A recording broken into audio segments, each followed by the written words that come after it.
Project Safe Childhood is a Department of Justice-led initiative that was founded in the mid-2000s, which was designed to bring a sort of holistic law enforcement approach to combating the issue of online enticement and online child exploitation.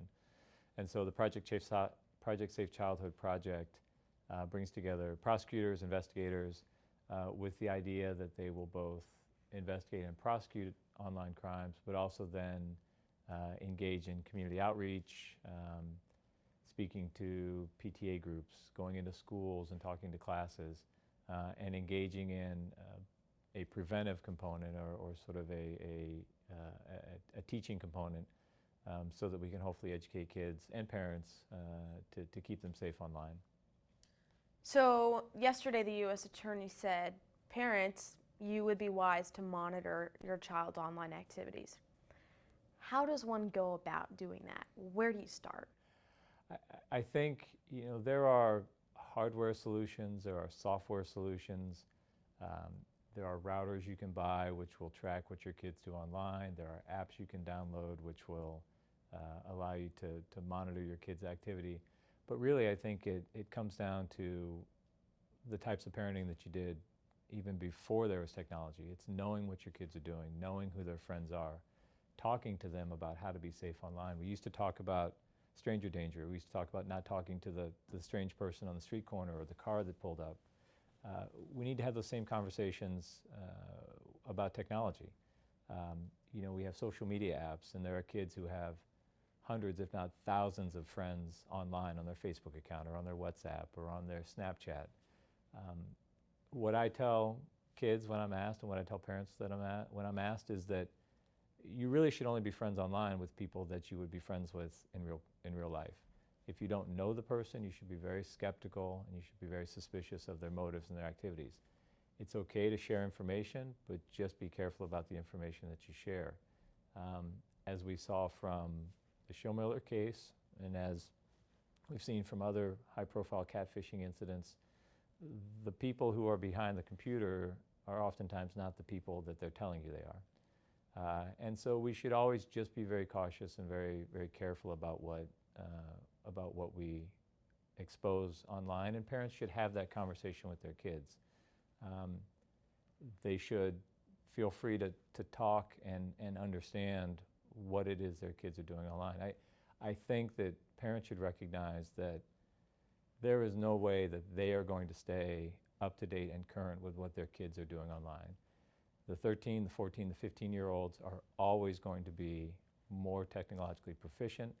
They're always going to be heading towards the next new app, the next cool social network, the next new way to share photos. And as parents, we are always going to be reacting to what our kids do. But if we talk to our kids about how to stay safe, if we talk to our kids about the fact that once you post something, you can't ever get it back. Once it goes onto the internet, there is no way of getting that photograph, there's no way of getting that comment back. Once we talk to our kids about how what they post, how what they say will affect their college application essays and their job applications, how that will follow them for weeks and months and years and decades, then I have confidence that kids understand that. I really do. Kids are going to make mistakes. We all made mistakes. Unfortunately, those mistakes weren't captured on cell phone cameras, and they weren't posted for the whole world to see.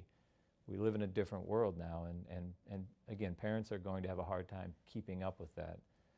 But if we teach our kids and talk to our kids about how to be good citizens, both in the real world as well as in the digital world, then I think we can arm our kids with just some of the basic tools that they need to be safe online.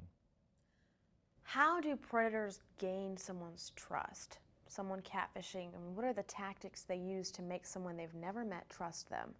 I think there are two things that you have to keep in mind. One, a person sitting behind a computer who is engaging in a catfishing scheme or is online has an unlimited amount of ammunition that they can fire on the internet.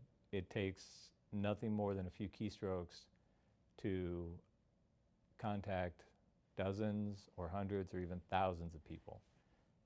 And so if we use the analogy of fishing, which is an appropriate one if we're talking about catfishing, the person who is attempting to entice a minor or to engage in a catfishing scheme can cast their rod or can cast their lure into the ocean 100 times.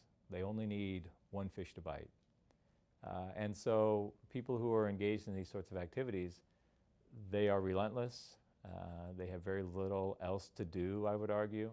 And so they try over and over and over again until they find that one person who hasn't had the benefit of a cyber education, who hasn't had parents or trusted adults who have spoken to them, who is perhaps going through a time in their life, as all teenagers do, when they are lonely, when they are feeling misunderstood, when they are confused about certain aspects of their life.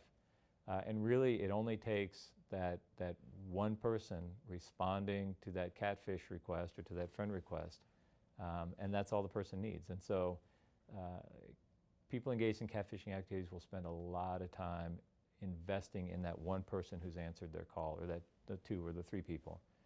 And they will pretend to give them everything they need, the ear to talk to, the shoulder to cry on, in some instances, I've seen cases where, there have been exchanges of money, or there have been, exchanges of things of value online. But it's really just, making the investment in trying to find that one person who's lonely or isolated. And then once you get your teeth in them, there's no way to come back.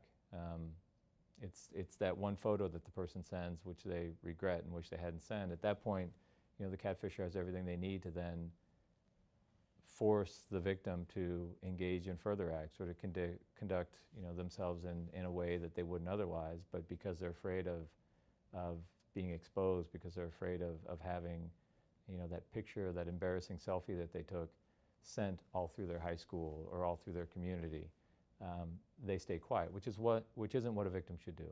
If a victim is being catfished, if someone feels like they're the victim of cyberbullying, what's recommended is that they block the person that they're communicating with, that they cut off all contact, that they save the device, the phone or the computer that they're communicating with, so that they can provide that to law enforcement or to Facebook or Snapchat or whomever, and that they report what's happening to law enforcement or to a trusted adult, so that some steps can be taken to protect that kid or that victim.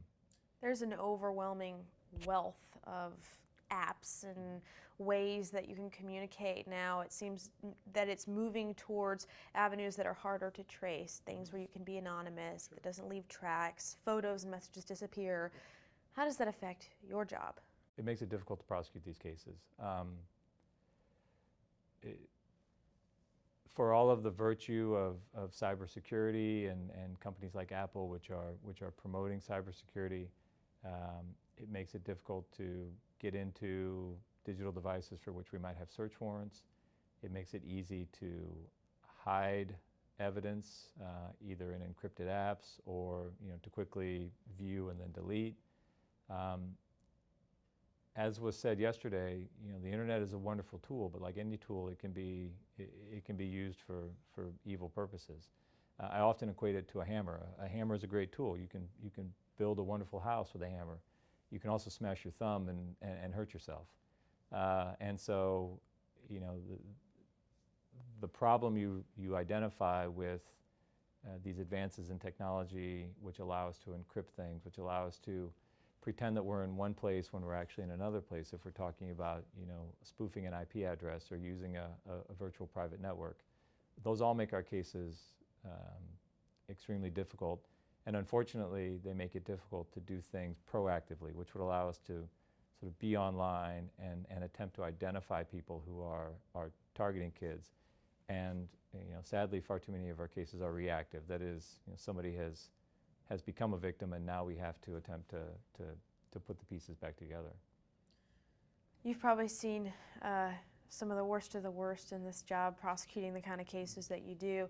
Is there ever something you think in your mind, gosh, if this had just happened, if someone had said this, if this step had been taken, maybe we wouldn't be here? I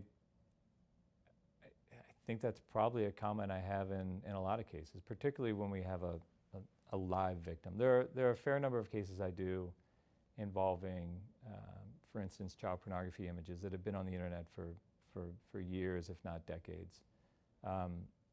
But there are always cases involving new victims. And I often think that, you know, those kids have been victimized in some instances because there was a trusted adult who didn't speak up, because there was a trusted adult who saw something and was afraid to report it. You know, there's always a breakdown in the system somewhere. We have no greater resource in our community than our kids. And, you know, when our kids get hurt, that affects all of us. And we're all responsible for making sure our kids are safe. So, you know, all I would encourage people to do is if they do feel like either they're a victim or they've identified a potential victim, to say something. You know, it's kind of cliche to say, if you see something, say something. But when it comes to our kids, I don't think it's cliche. I think it's a very appropriate message and one that everybody should follow. Well, when we first sat down, you said you wish you could talk yourself out of a job and that you wouldn't have to take these cases anymore. Sure. Do you think we'll ever get there, or is this always going to be a problem? You know, I have to believe that, or else it's difficult to come to work if you think there's no solution to the problem you're trying to solve. But I hope that, you know, with vigorous prosecution of people who are out there victimizing kids, and with an effective outreach program which gets into the schools, which gets into the church groups, which goes and talks to the PTA, that if we can't eliminate the problem, we can certainly keep that next kid from being victimized. You know, the cases we've done, I often think about the fact that there is nothing I can do to fix what has happened to one victim.